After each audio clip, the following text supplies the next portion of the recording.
Centro Cristiano El Buen Samaritano, una iglesia de cielos abiertos, presenta.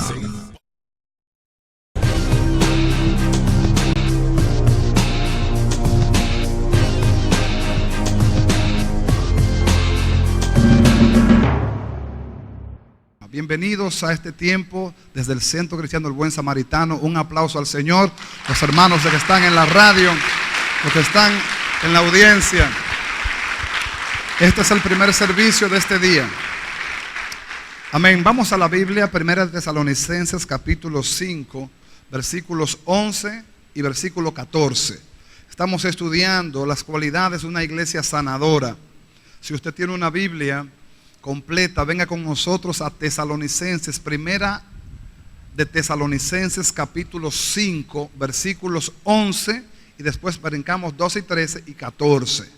Amén, mis amados. Posiblemente los hermanos samaritanos allá les ayuden, algunos proyectándole el texto en la pantalla, pero si no, hágase hermano, amigo de un hermanito ahí, si no tiene Biblia, para que lea la palabra juntamente con el hermano. Dice la palabra del Señor, en el nombre del Señor Jesús, dice: por lo cual animaos unos a otros, y edificaos unos a otros como así lo hacéis. Verso 14, también os rogamos, hermanos, que amonestéis a los ociosos, que alentéis a los de poco ánimo, que sostengáis a los débiles, que seáis pacientes para con todos. Amén. Bien, la palabra de hoy es una continuidad de la instrucción que estamos desglosando los domingos. Es bueno que usted sepa que los cultos de los miércoles tienen otra instrucción, porque nos estábamos volviendo locos con la iglesia, en el sentido de que muchos hermanos vienen el domingo y muchos no vienen los miércoles. Entonces no había como que los hermanos no agarraban la instrucción. Ahora los que vienen los domingos saben cuál es la enseñanza, y los que vienen los miércoles saben cuál es la enseñanza. Y los que vienen los miércoles y domingos tienen doble bendición. Amén. Entonces, vamos a la palabra del Señor. 5 palabras que debemos tener en cuenta para una iglesia sanadora. 5 verbos, 5 acciones. La primera es animar, está en el versículo 11. Dice: animaos unos a otros. La segunda es edificar. La tercera es amonestar. La cuarta es alentar. Y la quinta es sostener. Ya estudiamos la primera. Animaos unos a otros. La mejor manera de animar a un hermano es dándole la palabra de Dios. Usted no tiene otra cosa que dar que sea más contundente que la palabra. La palabra es lo que podemos dar. Obviamente, cuando decimos de animar según la palabra, si alguno está en necesidad, no le diga ve en paz. Ve en paz. Si alguno está en desnudez, no le diga ve en paz. Cumpla usted la palabra y haga provisión entonces. Así está dando la palabra viva en el nombre de Jesús. Amén. Entiéndase que cuando digo animamos con la palabra, hablo de dar la palabra y vivir la palabra también. Porque si hay un hermano que está en abatimiento por causa de una necesidad cual sea, puede ser material, como puede ser emocional, como puede ser espiritual, entonces usted cumple la palabra. Si algún desnudo está en medio vuestro, la mejor manera de cumplir la palabra es vistiéndole. Si hay algún necesitado de alimento, la mejor manera es proveyéndole. El apóstol Santiago dice: ¿de qué valdría tú ver al pobre y decirle ve en paz, cuando realmente tú tienes la manera de ayudarlo y de cumplir la palabra? Amén, mis hermanos. Podemos animar de muchas maneras, pero cada vez que animamos lo hacemos sustentados en la palabra. No lo hacemos sustentados en una fábula, en un cuento, en un sueño, sino según la palabra, cumpliendo la palabra. Amén. Es la mejor manera de animar a los hermanos. La segunda palabra que estamos estudiando es la palabra edificar. Y edificar significa en el original oikodome. Oiko significa casa y dome significa construir. O sea, edificar es como construir una casa. ¿Qué es edificar? Nosotros somos, según la palabra, casa espiritual. E incluso la Biblia dice que el Señor no habita en templos hechos de manos de hombres. Nosotros somos el templo de Dios. Amén. Nosotros somos la casa de Dios. Y como edificio espiritual debemos vernos también como un edificio espiritual. Usted sabe que un edificio tiene diferentes plantas generalmente. y como tal va a requerir una intervención de diferentes departamentos o áreas. Y vamos a estudiar eso en esta mañana. Nosotros somos comparados a una casa espiritual y tenemos que vernos cada cual como ese edificio que Dios nos ve también en Cristo Jesús. Para hacer una casa, obviamente se necesita que alguien tenga un terreno, ¿verdad que sí? Esto no puede ser una casa en el aire, ¿verdad que sí? Cuentan que una vez unos científicos se quisieron pasar de listos y dijeron, ya no necesitamos a Dios, podemos hacer al hombre. No necesitamos a Dios, podemos clonar el hombre. Entonces Dios oyó la conversación, es una historia, una ilustración. Y Dios oyendo la conversación le dijo, oh, con que no me necesitan. Bueno, vamos a ver. ¿Cuál es su fórmula para clonar? Para hacer al hombre entonces. Y empezaron los científicos a dar fórmulas. Y tomamos una porción de tierra, y tomamos una porción de agua, y tomamos una porción de esto, y una porción de lo otro, lo mezclamos y hacemos lo otro. Bueno, la idea es que todo según el cálculo iba bien.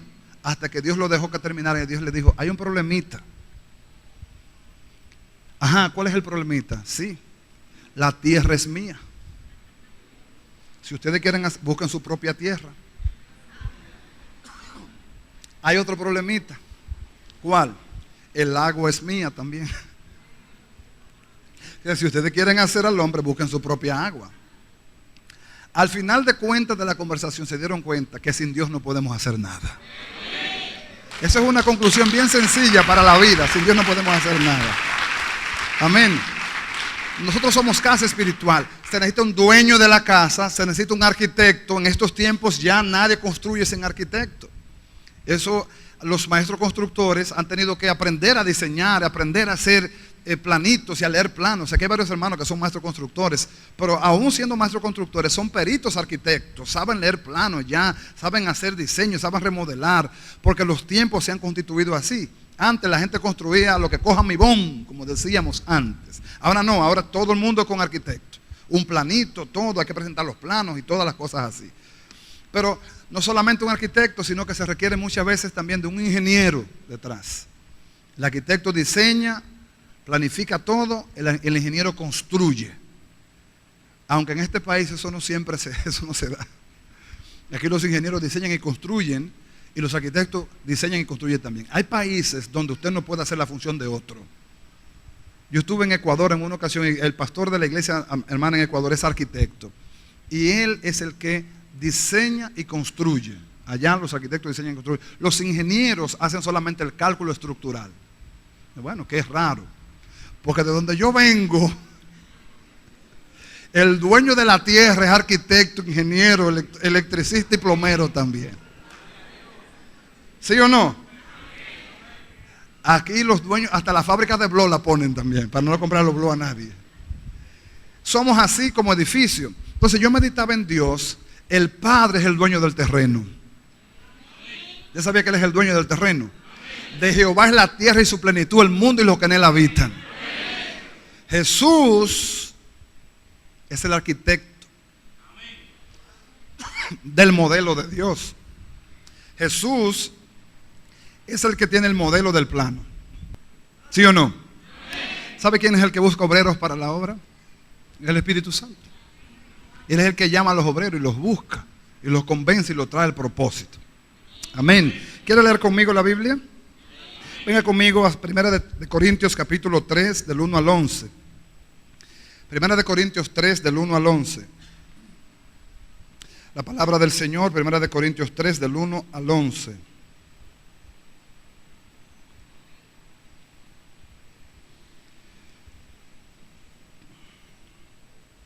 Es bueno que podamos discernir esta instrucción porque aquí hay muchas cosas que podemos sacar. Pablo dice a la iglesia: de manera que yo, hermanos, no pude hablaros como a espirituales, sino como a carnales, como a niños en Cristo. Dice Pablo que no le pudo hablar como qué, sino como qué. No le habló como espirituales, sino como carnales, como a qué, como a niños en Cristo. Fíjense, ¿por qué Pablo dice esto? El niño en Cristo es muy emocional. El niño en Cristo es muy dado a los colores, muy dado a lo sensitivo. Las iglesias se pueden medir su nivel espiritual aún en las decoraciones de los templos. Tú te das cuenta si hay niveles de madurez, hasta en la decoración tú te das cuenta. Fíjese que un kindergarten, un jardín de infante, tiene que estar decorado para niños. Pero vaya a una universidad a ver si usted ve una decoración. En las universidades a veces ni pañetes tienen, ni pañetadas están.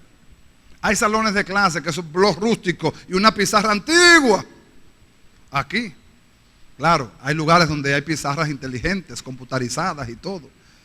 ¿Por qué? Porque define mucho el área exterior, la motivación de las personas que están ahí adentro. Pablo le dice a los corintios, no le puede hablar como espirituales, sino como a carnales y como a niños en Cristo. ¿Qué es un niño? Una persona que no ha crecido en el propósito de Dios. Los niños son lindos, pero si nos quedamos siendo niños va a haber un grave problema. ¿Usted se imagina a los niños gobernando? ¿Usted imagina a los niños dirigiendo una escuela? ¿O un niño dirigiendo la Cámara del Senado de Senadores? Emitiendo leyes a favor de los niños. La única materia que vamos a dar es educación física. Todo el día. Y recreo, cada media hora hay recreo. Los niños es así. Prohibirán comer berenjena. No se comerá berenjena. No hay niño que yo sepa, no hay niño que le guste la berenjena. Se prohíbe comer molondrones. Son los niños dando leyes. Y dictamos un decreto y decimos que se comerá pizza, hamburger, hot dog 4 veces a la semana. Los niños dirigiendo. Ese es el contexto natural. En el contexto espiritual, la iglesia también define su madurez conforme a cómo ve a Dios. El espiritual le interesa más su edificación que otra cosa. El niño en Cristo le interesa que lo entretengan, que le digan cosas bonitas para él sentirse bien. Ese es el niño. Porque el niño, si tú le dices algo fuerte, se pone a llorar. Y si lo confronta, se pone a llorar también. Porque hay que ser sensibles, son niños. Hay una dualidad en la iglesia. Hay tantos niños como hay gente madura. Entonces, Dios para cada cual tiene una dosis también. Amén. Y dice Pablo, os di a beber leche y no vianda, porque aún no erais capaces, ni sois capaces todavía. Porque aún sois carnales. Porque habiendo entre vosotros celos, contiendas, disensiones, ¿no sois carnales y andáis como hombres? Porque diciendo el uno, yo ciertamente soy de Pablo, y el otro, yo soy de Apolos, ¿no sois carnales? Fíjense cómo había una división en la iglesia de Corinto. Unos de los corintios decían, yo soy de Pablo, otros decían, yo soy de Pedro. Había una división. El niño espiritual hace acepción y busca por predilección las cosas. No mira el propósito. Dios nos está enseñando a no mirar a las personas, sino mirar el propósito. Si nos pusieran a predicar un hermano que tiene una deficiencia lingüística y es gago, a ese gago vamos a oír. O es tartamudo, a ese hermano vamos a oír. Porque no vamos a oír lo que él dice, sino el Dios que está detrás de él hablando. Ese es el espiritual. Porque de eso se trata, venir a la casa de Dios, alabar a Dios y abrir el consejo de Dios. Es que el niño dice, ay, no está el pastor hoy en la iglesia, a mí no me gusta este hermano como predica, tal y tal cosa, y se predispone y se indispone, y aunque la palabra venga del corazón de Dios, se bloqueó. Gracias a Dios que aquí no hay gente así.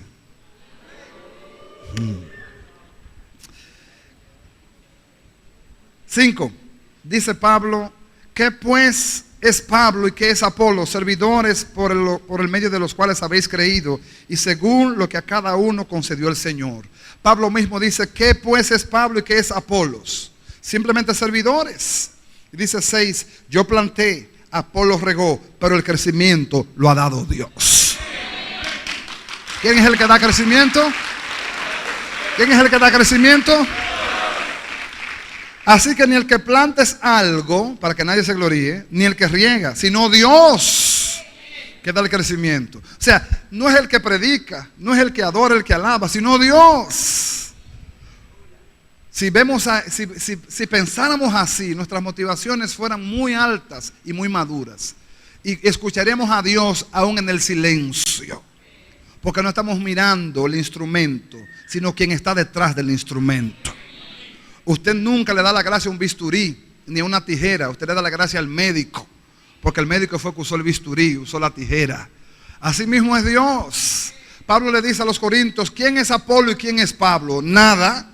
Simplemente instrumentos por los cuales Dios quiso glorificarse. A Dios debe ser la gloria, a Dios debe ser la honra, a Dios debe ser la alabanza, a Dios debe ser el reconocimiento, a Dios debe ser la motivación. Estoy aquí no por causa del hombre, estoy aquí no porque el hombre me trajo, estoy aquí no porque vine a ver un hombre, estoy aquí porque me trajo Dios, porque vine a adorar a Dios y porque vine a bendecir su nombre y quiero oír su voz.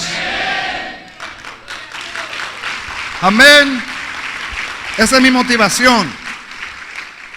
Y dice el 7, así que ni el que planta es algo ni el que riega, sino Dios el que da el crecimiento. Y el que planta y el que riega son una misma cosa, aunque cada uno recibirá su recompensa conforme a su labor. Dios va a honrar, porque nosotros somos, oiga, colaboradores de Dios. ¿Qué somos nosotros? Nosotros colaboramos con el propósito. Somos colaboradores de Dios, nada más. Si podemos hacer algo, estamos colaborando por su reino, por su causa. Y Él mismo produce el querer como el hacer por su buena voluntad. Si Dios ve la disposición, de eso Él se suple. Amén. Muchas personas justifican no servir a Dios porque no tienen capacidad. La capacidad es lo secundario en Dios. Lo primario en Dios es tener una disposición para Dios. Si estamos dispuestos, Dios camina con nosotros hasta el fin del mundo. La instrucción viene después de la disposición. No vale de nada tener mucha instrucción si no hay disposición. Primero disposición, después capacitación. Amén, mis hermanos. Cuando vemos estas cosas en la colaboración con Dios, Dios lo que anda buscando es que estemos dispuestos a hacer su voluntad. Lo demás Él lo suple, lo enseña. Dicho sea de paso, no llamó a nadie capacitado. Él capacitó a los llamados. Voy a repetir. Él no llamó a nadie capacitado. Él capacitó a los llamados. O sea que la capacitación en Dios no determina victoria. La disposición sí determina victoria. Porque cuando Dios ve disposición, Dios puede restituir todos los años que la religión no pudo, en semanas, en días, en meses. Y vale más un año, un día en la escuela del Espíritu que 1000 días en la escuela de los hombres. Cuando hay disposición para Dios, Dios camina contigo, retribuye, avanza, corre contigo, porque Él ve disposición. Daniel dijo en su corazón, y dispuso Daniel en su corazón, no contaminarse con la comida del rey ni la bebida del rey. Y Dios honró la disposición de Daniel. Y aunque Daniel era un joven en Babilonia, no tenía tal conocimiento ni tal letra, pero Dios vio el corazón y dijo, con este muchachito yo voy a hacer grandes cosas. Y lo puso Dios a prueba junto a los 10 jóvenes más que fueron llevados. Y fueron ellos puestos a prueba delante del rey de Babilonia. Y Daniel y 3 jóvenes más que dijeron lo mismo: no nos vamos a contaminar con la comida del rey. Guardaron el corazón para Dios dispuesto. A Dios queremos adorar, a Dios queremos bendecir. Pasaron los días, comieron legumbre, le dieron agua solamente. Cuando se hizo la prueba, cuando se hizo la medición, dice la Biblia, tal como Dios prometió, resplandecer sobre su rostro y sobre su pueblo. Cuando se hizo la medición de los jóvenes, dice la Biblia que los jóvenes hebreos, en este caso Daniel, Sadrach, Mesach y Abednego, los 4, fueron hallados 10 veces superiores a los demás. 10 veces superiores a los demás. Y aún sus rostros lucían más robustos que los demás. ¿Sabe usted por qué? Porque lo sustentaba a Dios. ¿Sabe usted por qué? Porque lo bendijo Dios. Ahora, ¿de dónde partió Dios para bendecir a Daniel? De la disposición del corazón. Mi hermano, mi hermana, Dios lo que toma en cuenta es cuán dispuesto estoy para su causa, para Dios hacer cosas grandes en medio nuestro. No es cuánto yo sepa, no es cuánto yo tenga conocimiento, no es cuánta letra yo tenga, cuántos años yo tenga. El mayor obstáculo de mucha gente en la iglesia es que se ha llenado de letras sin disposición. Entonces bloquean a los que vienen atrás dispuestos. Una gente adelante que sabe mucho pero no quiere hacer nada, y atrás hay muchos que no saben mucho pero quieren hacer algo por la causa del reino. Entonces tapan a los que vienen detrás con deseo de Dios. Pero vive Jehová delante de la presencia de quien estoy, que Dios va a anular el consejo de los hombres y va a quitar todos aquellos que han sido obstáculos a que su reino corre y avance, porque Dios va a levantar una generación de vino nuevo que correrá y no se cansará, que caminará y no se fatigará, que no tendrás temor de decir: yo soy tierno en la fe, pero tengo un corazón para Dios. Dios me escogió, Dios me capacita, Dios me envía y Dios me respalda. Él me llamó del mundo no para quedarme simplemente simplemente en la iglesia como una estadística. Me llamó del mundo para cumplir un propósito. Y yo estoy como el barro en las manos del alfarero, diciéndole a Dios: cumple tu propósito en mí. Señor, tú usaste una vara seca en las manos de Moisés. No representaba nada la vara seca, pero cuando Moisés soltó la vara en las manos del Señor, la vara cobró vida. Y esa vara fue la autoridad que Dios le dio a Moisés para usarlo. Y cuando Moisés se paró frente al mar rojo con su vara, ya no era la vara de Moisés, ya era la vara de Jehová. Y con la vara de Jehová Moisés pudo hacer milagros, portentos y prodigios. ¿Sabe usted por qué? Porque ya no era la vara de Moisés, era la vara de Dios. Tu disposición la necesita Dios para ser colaborador en el propósito. Tú quizás no sabes mucho, quizás no sabes leer mucho, quizás eres nuevo convertido, pero si tú en esta hora dices delante de la presencia de Dios: aquí estoy, Señor, estoy dispuesto como el barro en manos del alfarero, haz de mí lo que tú quieras, yo no voy a discutir contigo, úsame, guíame, lléname, moldéame, perfeccióname, y yo solamente tengo un compromiso contigo. ¿Cuál? Darte toda la gloria, darte toda la honra, darte toda la alabanza. Donde quiera que yo entre diré: la gloria de aquel que está en mí, la gloria de aquel que lo hizo por mí. No soy yo, véanlo a él, no me miren a mí, yo no tengo nada que dar. Si Jehová no edifica la casa, en vano trabajan los que le edifican. Yo solamente soy un instrumento en sus manos, pero estoy dispuesto para él, estoy dispuesto para él. Esa disposición te hace colaborador de Dios. Esa disposición te hace colaborador de Dios. ¿Cuántos quisieran ser colaboradores? Amado mío, Dios no anda buscando gente que sepa mucho, sino gente que esté dispuesta. La sabiduría Dios se la da posteriormente. Pablo fue el hombre que más supo y más capacitado que tuvo el Señor, y fue el que más problemas le dio al principio a Dios. Por eso Dios tuvo que durar 17 años con él bregándolo antes de sacarlo al propósito, porque sabía demasiado. Entonces, en esa sabiduría de los hombres obstaculizaba el diseño de Dios, y Dios tuvo que ir anulando a Pablo hasta levantar un hombre lleno de su poder. Pero muchas veces cuando nos vemos a nosotros mismos como que no sabemos mucho, entonces se hace la palabra de 1 de Corintios 12, 2 de Corintios 12, que dice: cuando soy débil, entonces soy fuerte. Porque yo no sé mucho, por eso necesito que Dios me ayude. Porque yo no tengo mucho, pero necesito que Dios intervenga. Entonces se hace evidente que el poder de Dios se perfecciona en medio de la debilidad.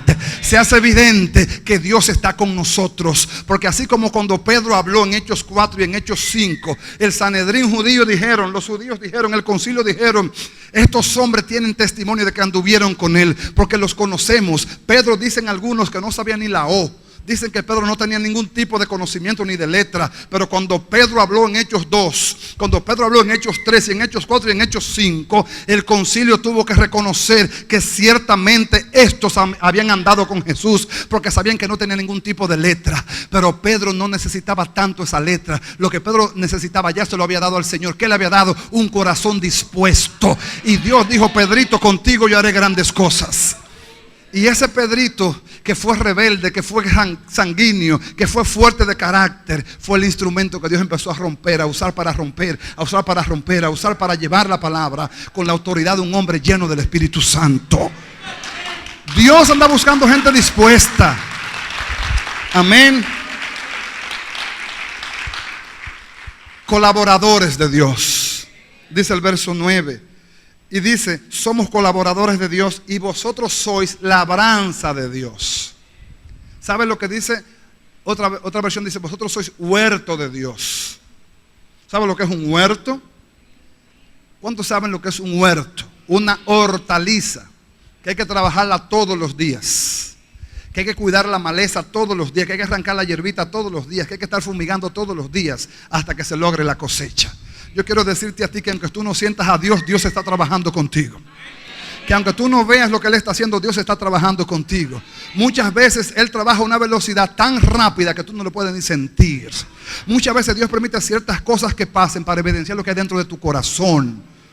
Aún tu murmuración, aún tu queja, aún cuantas veces denigra y dice: Dios se ha olvidado de mí, Dios lo permite para que vea lo que hay dentro de ti todavía.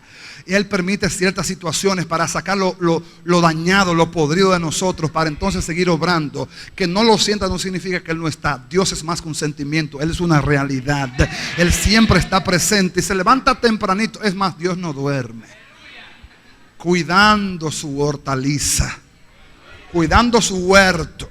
Dice que somos huerto de Dios y dice edificio de Dios somos. ¿O no lo dice la Biblia? Edificio de Dios. Dice conforme, versículo 10, conforme a la gracia que me ha sido dada, yo como perito arquitecto, dice Pablo, puse el fundamento. O sea, en otras palabras, di la palabra fundamental. Y otro edifica encima, pero cada cual mire como sobreedifica. Oiga, aquí hay una advertencia de Pablo. Dice, cada cual mire como sobreedifica. Porque nadie, este es un versículo de oro, márquelo en su Biblia, subráyelo. Porque nadie puede poner otro fundamento que el que está puesto, el cual es Jesucristo. No hay otro fundamento. No hay otro fundamento, hay un solo fundamento. Hay un solo nombre dado a los hombres por el cual podemos ser salvos. Jesucristo, el Hijo de Dios. Y Pablo dice, yo puse el fundamento, hablándole a la iglesia como edificio. En otras palabras, yo les di el conocimiento de Cristo. Ahora, el que sobreedifica, mire bien cómo edifica. No sea cosa que venga a poner otro fundamento. No sea cosa que quiera traer otro maestro. No sea cosa que quiera traer otro libro. No sea cosa que quiera traer otra revelación. Como dice Pablo a los Gálatas en el capítulo 1. Dice Pablo a los Gálatas en el capítulo 1. Si viniera un ángel del cielo, o cualquier otro predicador, o aún yo mismo les anuncio otro evangelio, del cual yo mismo les he predicado, sea anatema. Hay un solo Dios y un solo mediador entre Dios y los hombres, Jesucristo hombre. No hay otro fundamento. El fundamento de la iglesia es Jesucristo, el Hijo de Dios. La religión ha torcido la interpretación cuando Jesús interviene con Pedro y Pedro recibe la revelación de Jesús como el Hijo de Dios. Jesús pregunta, ¿quiénes dicen los hombres que soy yo? Los discípulos dijeron, tú eres uno de los profetas, tú eres Juan el Bautista que resucitó.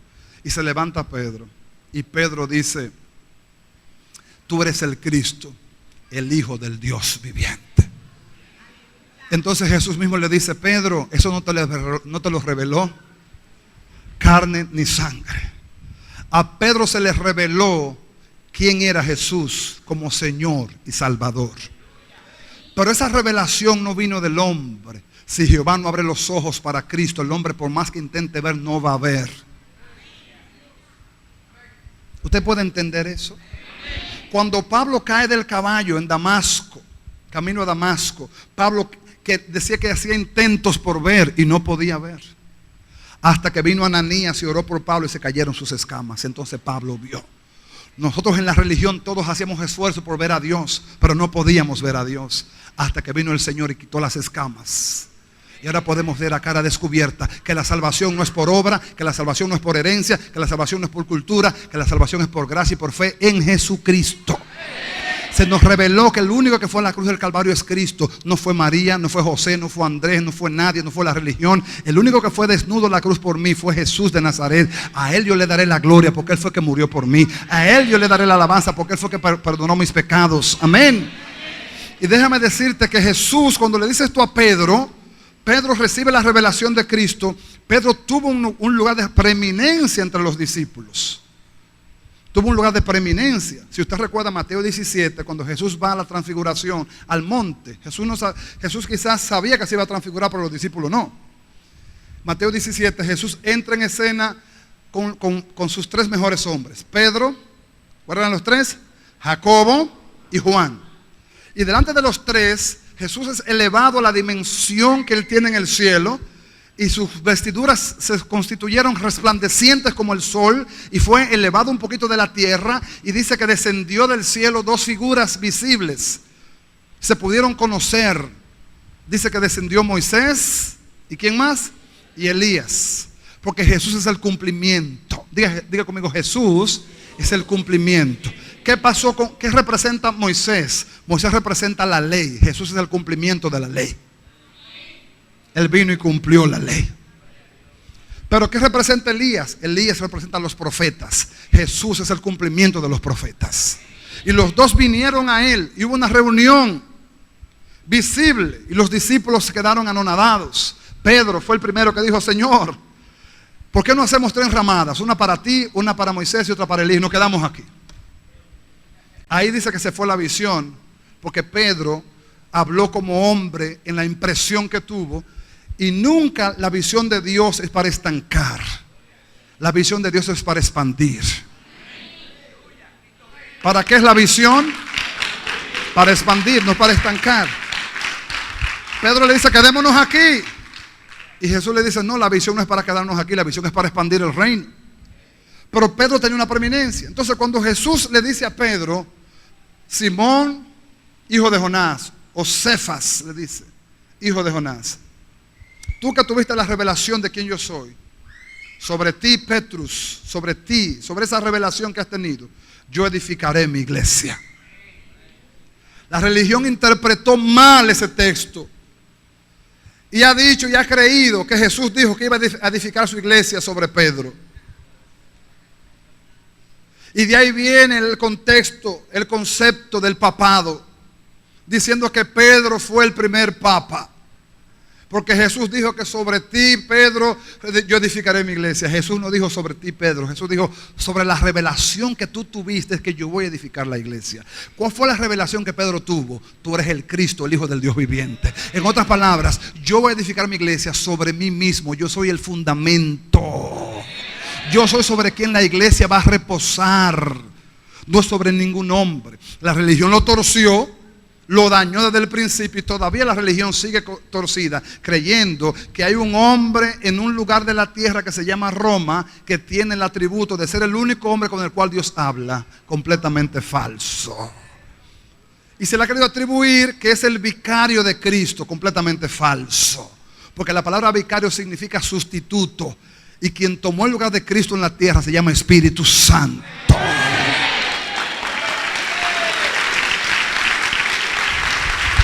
Amén. Por eso, oiga bien, esto es doctrina esencial. Nadie puede poner otro fundamento al que ya está puesto. Otro fundamento al que ya está puesto. Ya el fundamento está puesto. Se llama Jesucristo, el Hijo de Dios. Si le quieren poner otro fundamento, están torciendo la visión original del Evangelio. Y Pablo dice, si algún ángel, si algún apóstol, si algún profeta os anuncia otro evangelio que no sea este, sea anatema.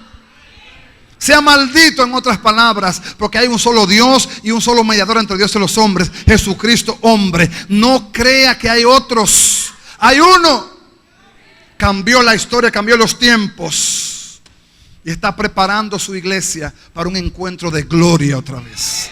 Está abriendo los ojos de muchos pueblos para que sepan, aún de sus pueblos, aún los judíos, que muchos todavía tienen el corazón endurecido porque tienen el velo de Moisés. Pero este tiempo, la dispensación de los últimos tiempos, el Espíritu Santo se está moviendo dentro de los judíos. Y como dice en Zacarías, Israel está siendo movido a la salvación por el Mesías. Y ya hay un movimiento mesiánico en Israel que reconoce que Yeshua es el Hijo de Dios.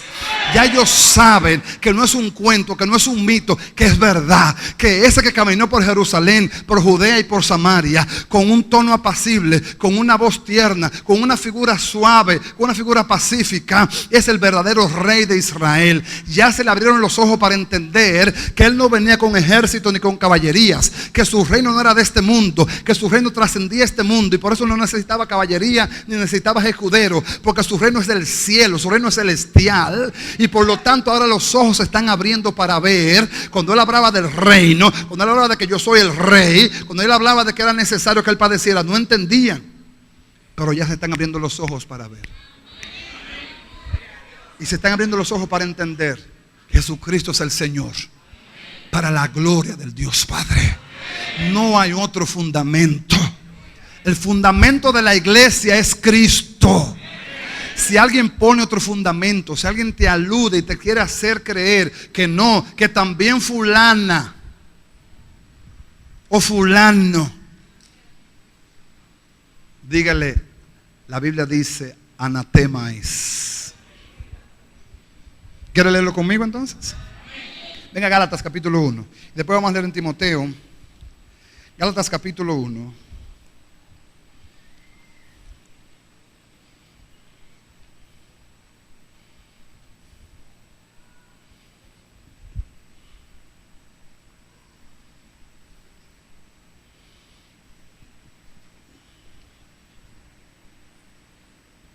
del 1 al 12 dice, Gálatas 1 del 1 al 12 dice, Pablo, apóstol, no de hombres ni por hombres, sino por Jesucristo y por Dios el Padre, que los resucitó de los muertos.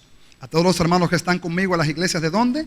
De Galacia. Dice, gracia y paz sean a vosotros, de Dios el Padre y de nuestro Señor Jesucristo, el cual se dio a sí mismo por nuestros pecados para librarnos del presente siglo malo, conforme a la voluntad de nuestro Dios y Padre, a quien sea la gloria por los siglos de los siglos. Amén. Dice Pablo a los Gálatas, estoy maravillado de que tan pronto os hayáis alejado del que os llamó por la gracia de Cristo para seguir un evangelio diferente. Y dice Pablo en el versículo 7, no que haya otro, sino que hay algunos que os perturban y quieren pervertir el evangelio de Cristo. Mas si aún nosotros, dice Pablo, o un ángel del cielo, dice Pablo, os anunciare otro evangelio diferente del que os hemos anunciado, sea anatema. Si alguien viene con otro libro que no es la bendita, santa, pura, revelada palabra de Dios, sea anatema. Si a un ángel del cielo, si una visión, si un sueño, no, la palabra está escrita, el fundamento está claro. Y dice Pablo, sea anatema. No podemos sustentarnos en visiones y en sueños, tenemos que sustentarnos en la palabra de Dios. No es que vino un ángel y me reveló que fulana, que la tía, que la abuela, que María, que Andrés, que José, que Pablo. No. Estamos claros. El fundamento está claro. Dice, como antes hemos dicho, ahora bien lo repito, si alguno predica diferente al evangelio del que habéis recibido, sea anatema. Y dice Pablo, pues busco ahora el favor de los hombres o el de Dios, o trato de agradar a los hombres, pues si todavía agradara a los hombres, no sería siervo de Cristo. Dice Pablo, si buscara el aplauso de la gente, si me confabulara con la gente, dejando de decir la verdad de Dios, no sería siervo de Cristo. Porque el ministro de Dios, el siervo de Dios, sabe quién lo constituye como siervo y sabe quién se debe. Como Saúl fue constituido por el pueblo, se debía al pueblo. Pero el hombre de Dios que es constituido por Dios se debe a Dios y debe agradar a Dios. Y Pablo decía, si yo buscara el favor de los hombres, cambiando la verdad del evangelio, ya no sería siervo de Dios. Amén. Compra la verdad y no la venda. Amén, mis amados. Este es el tiempo de discernir lo que somos y del fundamento. El fundamento es lo que se dice en el argot popular, la zapata. ¿Cuántos saben lo que es la zapata? La zapata. El fundamento no se ve, pero está. Este edificio tiene un fundamento poderosísimo debajo de estas paredes. No se ve, pero está. Lo que sustenta estas paredes es el fundamento, la zapata. Lo que sustenta la iglesia es el fundamento, es Cristo Jesús. Él es el fundamento. En esta iglesia el fundamento es Cristo. Que nadie piense que lo vamos a cambiar. Si lo cambiamos se cae el edificio que con su sangre Él ha podido levantar. Amén, mis amados. Venga conmigo a la Biblia. Segunda de Timoteo capítulo 2 versos 14 y 19. Segunda de Timoteo verso 2, 14, 19, capítulo 2, perdón. Segunda de Timoteo 2, 19.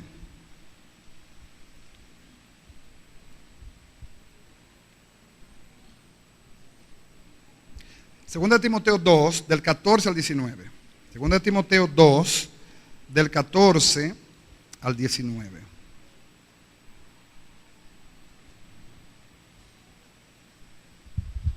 Oiga lo que dice el apóstol Pablo. Esto es doctrina básica y muy interesante para toda la iglesia discernirla. Oiga lo que dice. Dice, recuérdales esto, dice Pablo a Timoteo, exhórtales delante del Señor a que no contiendan sobre palabras. Esto es muy difícil, pero es necesario que lo tomemos. Oiga, la Biblia dice que no contiendan sobre palabras. En otras palabras, no discutas. Todo el que discute no quiere perder. A veces ganamos la discusión y perdemos el hermano. Las cosas del Espíritu no se discuten, se revelan. ¿Usted entendió eso? Por más que usted quiera hacer entender a una persona una verdad que es revelada por el Espíritu, no lo va a entender si el Espíritu no se lo revela. Estoy hablando en español acá. Usted puede buscarle la mejor fórmula para que las personas entiendan. Si Jehová no edifica la casa, en vano trabajan los que la edifican. Entonces, oiga lo que dice Pablo: no contienda sobre palabra, lo cual para nada aprovecha, sino que es para perdición de los oyentes. Cada vez que dos personas empiezan a discutir sobre cosas espirituales, el que los oye dice: mira cómo se están matando. ¿Quién me está copiando? Cada vez que usted ve dos personas discutiendo sobre argumentos espirituales, la gente dice: mira, por eso que yo no creo en iglesia, por eso que yo no voy, mira cómo se están matando. Amado, no discuta, porque no hay más ciego que el que no quiere ver. Y la verdad religiosa es esta: la Biblia dice que Satanás ha cegado el entendimiento de los indoctos, para que la palabra de Dios no les resplandezca y se arrepientan. Entonces, yo gano más orando por una gente que discutiendo con él. Porque en la discusión mía puede entrar la parte almática, y puede entrar la ira, y puede entrar el desenfreno, y yo quiero agarrarlo por el cocote y apretarlo para que entienda, y nunca va a entender nada. Pero si yo clamo a Dios y le digo, como dijo el profeta Eliseo: Jehová, abre sus ojos para que vea y para que entienda. El Dios de los cielos, por el clamor de su pueblo, puede tener misericordia. Y así como me quitaron a mí las escamas, se las pueden quitar a muchos que están allá afuera, todavía con una actitud de pelea, defendiendo conceptos, formas y ritos que no llevan a nada. No llevan a nada. Dice Pablo que será para perdición de los oyentes. Déjelo tranquilo. Ore más por él. Dele la palmada y la palabra, pero no se meta en discusiones, porque no va a lograr nada. Dice el 15: procura con diligencia presentarte a Dios aprobado, como obrero que no tiene de qué avergonzarse, que usa bien la palabra de verdad.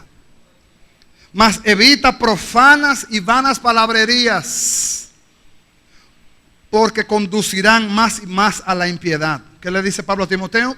Evita ¿qué? Vanas palabrerías, evita estar discutiendo, evita perder el tiempo, evita estar a veces, amado mío, perdonen, esto lo voy a decir quitándome del púlpito, a televisión un debate entre un ateo y un ministro. Óigame, ¿qué va a entender un ateo de una verdad que tiene que ser revelada?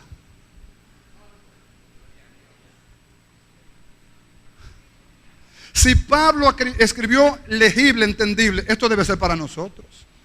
Pablo dice: evita profanas y vanas palabrerías, porque conducirán más y más ¿a qué? A la impiedad. El ministro de este lado defendiendo el evangelio, y del otro lado el ateo defendiendo su incredulidad. ¿Cuál de los dos estará más mal o peor? Porque el ateo en su incredulidad morirá, pero el que conoce la palabra no cae en eso, amado. Porque sabe que si Dios no le abre los ojos a este ateo, en vano yo discuto con él.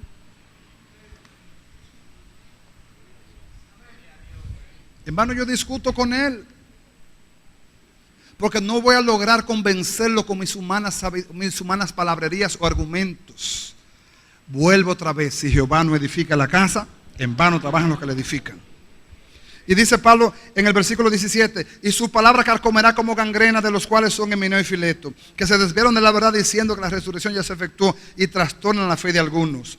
Pero, versículo 19, aleluya, pero el fundamento de Dios está firme, teniendo este sello. Oiga el sello del fundamento de Dios: conoce el Señor a los que son suyos, y apártese de iniquidad todo aquel que invoca el nombre de Cristo. El fundamento está firme. Conoce Dios a los que son suyos. Hay un sello. Dios conoce a los que son suyos. Por lo tanto, apártese de toda iniquidad todo aquel que invoca el nombre del Señor. Por causa del Señor renunciamos al oculto. Por causa de Dios dejamos las cosas que antes hacíamos, porque ya entendemos que somos testimonio al mundo. Y nos conviene dar testimonio al mundo para que los hombres puedan ver el Dios de nuestra salvación en nosotros. Que nadie recomiende tu vida sino tu testimonio mismo. Cartas leídas a los hombres somos cuando la luz de Cristo alumbre nuestras vidas. Nuestras buenas obras testifican al mundo de que resplandeció Cristo en nosotros. No pagamos mal por mal, no nos vengamos a nosotros mismos, no andamos haciendo cosas extrañas para lograr un prosélito o que nos vean. Lo único que nos importa es que el nombre de Dios sea glorificado. Padecemos como cristianos, nos mordemos la lengua, nos cerramos la boquita, sufrimos el agravio con tal de que el nombre de Dios sea glorificado. Porque ya el fundamento está claro sobre mí y hay un sello en mi corazón que fundamenta mi vida. Ese sello es Cristo en mí controlándolo todo. Ya no vivo yo, ahora vive Cristo en mí. Y lo que ahora vivo en la carne lo vivo en la fe del Hijo de Dios, el cual me amó y se entregó a sí mismo por mí. Cristo en mí y yo en Él. Él haciendo su obra en mí. El fundamento de nuestro edificio espiritual está fuerte. Por eso Jesús habló de dos hombres y dijo, y con esto termino para orar. Jesús habló de dos hombres. Habló del hombre insensato que, oyendo la verdad de los tiempos, edificó su casa sobre la arena. Viniendo las olas y los vientos, dieron contra la casa y la casa cayó porque estaba sobre arena. ¿Qué es arena? Arena es una materia inerte, poca consistente. El agua la puede disuadir. Usted pone una rumba de arena, un camión de arena enfrente de su casa y si empieza a llover usted va a tener medio camión de arena al otro día. Y si sigue lloviendo, cuando viene a abrir los ojos le va a quedar el recuerdo del camión de arena porque la lluvia se lo llevó todo. ¿Sí o no? La arena es lo movible, la arena es lo que fácil se cae. Y dice que vinieron las aguas y los vientos y dieron contra la casa y cayó. Arena espiritualmente es religión. Arena espiritualmente es tradición. No, porque yo nací ahí y yo de ahí no me voy. No, porque mi mamá nació ahí y yo de ahí no me voy. No, porque mi abuelo nació ahí y yo de ahí no me voy. Y te voy a decir el proverbio popular: cualquiera por su mejoría hasta su casa dejaría.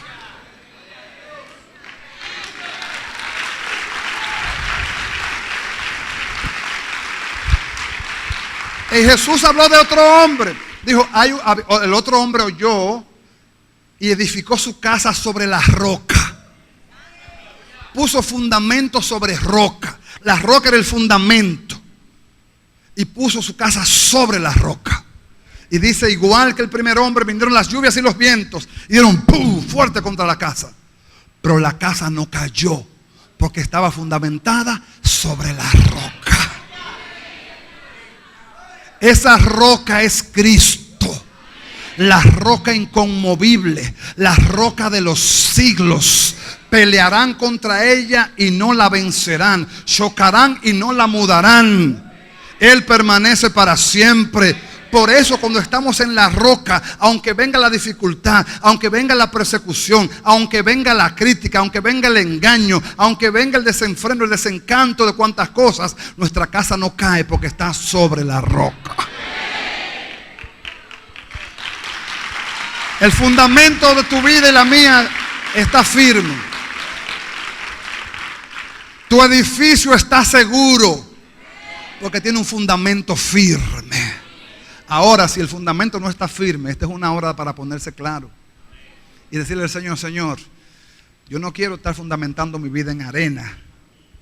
Arena significa cultura religiosa, tradición, nombre de hombres, fama de instituciones. Yo quiero tener mi fundamento claro. Lo quiero poner en Cristo Jesús. Amén, mis amados. Esta es una hora interesante para que la iglesia sepa que edificar va a depender mucho del fundamento que tengamos. La grandeza de un edificio, calladito así, el secreto está en su fundamento. Oiga, la victoria de un cristiano en Dios, en el servicio a Dios, va a estar en cuán firme está en su fundamento. El que está firme en el fundamento, vienen las olas, vienen los vientos, vienen las crisis, vienen los ataques, viene todo y su casa no se cae. Chocarán contra la casa, pero que el fundamento está tan fuerte que no te deja caer la casa. Han caído instituciones, han caído hombres, han caído mujeres, han caído organizaciones. Y el fundamento hace más de 2000 años está firme, fuerte y no se mueve. Anclado ahí, sustentando su casa. Amén, mis amados. Tú y yo somos edificio espiritual. Nos debemos alegrar de varias cosas. Primero, de que Dios nos miró con ojos de misericordia y nos puso un fundamento para que nuestra casa no se caiga. Ahora yo quiero ser edificado sobre ese fundamento. Quiero que la palabra fundamente mi vida, que la revelación de su Espíritu fundamente mi vida, que mi crecimiento sea según Él y para Él. Amén, mis hermanitos. Esta es una hora de conocer lo que somos en Dios y lo que tenemos de Dios. Somos edificio de Dios. Somos edificados para Él y tenemos un fundamento firme. Nadie lo podrá quitar. ¿Estoy hablando de alguien acá? Usted está tan claro del fundamento como que se pueda poner sobre sus pies y brincar de alegría. Darle a Dios un aplauso de gloria. Darle a Dios un aplauso de júbilo. Yo estoy claro en mi fundamento.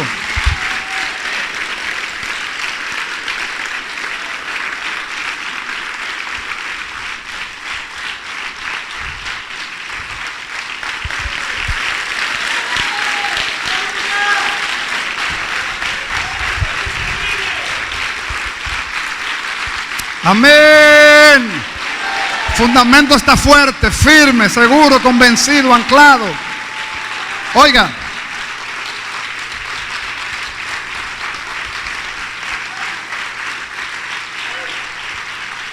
la Biblia habla de la senda final de los postreros tiempos. Jesús está a la puerta. Hay amenaza de guerra en la tierra. Es posible que pueda estallar algo serio en esta semana. En cualquier momento, si Estados Unidos invade a Siria, va a haber problemas serios en la faz de la tierra. Prepárese para que suban los combustibles todavía más. Guarde la bicicleta, no la bote. Prepárese. Prepárese para que usted oiga de muchas cosas sobre la faz de la tierra. Pero Jesús dijo esto. Por eso que la iglesia, cuando tiene el fundamento claro, siente el dolor que pasa a la humanidad, porque ciertamente es doloroso ver cómo los hombres se matan por conceptos equivocados, por territorio, cómo los hombres se matan. Pero Jesús dijo, cuando ustedes ven a Jerusalén rodeado de ejércitos, habló proféticamente. Rusia, Alemania y Londres están fuera de la batalla, dejando a Estados Unidos solo. Al contrario, Rusia está más del lado de los árabes. Y Jesús dijo, cuando ustedes ven a Jerusalén rodeado de montes, ¿sabe lo que Jesús dijo? Oigan esto, lo que tenemos pie en el fundamento. Dijo, erguí vuestras cabezas, vuestra redención está cerca. ¡Aleluya! En otras palabras, si eso pasa, iglesia, acelera, acelera, acelera, firma. Tu Redentor está cerca, porque Él no va a permitir que toquen su pueblo. Porque Él no va a permitir que destruyan a Jerusalén. Oh, la iglesia volará hacia las alturas. Se tocará trompeta en Sion. Se tocará trompeta en Sion y la iglesia volará. Pero lo que tenemos fundamento claro, estamos tranquilos. Nos preocupa el mundo. Oramos por la paz de los árabes. Oramos por la mediación de Dios sobre ese pueblo. Porque Dios no quiere que nadie se pierda. Pero Él no va a dejar que toquen a su pueblo. Por eso lo que tenemos fundamento en la roca. Cuando veamos estas cosas, no caigamos en tribulación. Caigamos en una firmeza de Dios y digamos, nuestra redención está cerca. Hay que predicar este evangelio. Y Dios nos habló al principio de estar dispuesto a colaborar con el propósito. Necesita mucha gente a Cristo afuera. Mucha gente necesita este evangelio. Hay que salir, hay que predicar, hay que testificar, hay que hablar al mundo. Hay que orar en las calles, hay que compartir esta verdad con el mundo. Porque si no lo hacemos, Dios pedirá cuenta también. El mundo está muriendo por su pecado. La iglesia tiene el antídoto. Jesucristo es el único antídoto. Él se hizo pecado para vencer el pecado. Y Él le dijo a la muerte, muerte, yo soy tu muerte. Por lo tanto, en Él tenemos vida y vida en abundancia. Si usted tiene a Cristo como Señor y Salvador, si Él es su fundamento, hermano mío, no tema nada. Afírmese, levante su cabeza, confirme su fe en Cristo, viva para Dios, acelere, press forward, acelere y viva más para Él, consagrado a Él en el nombre de Jesús.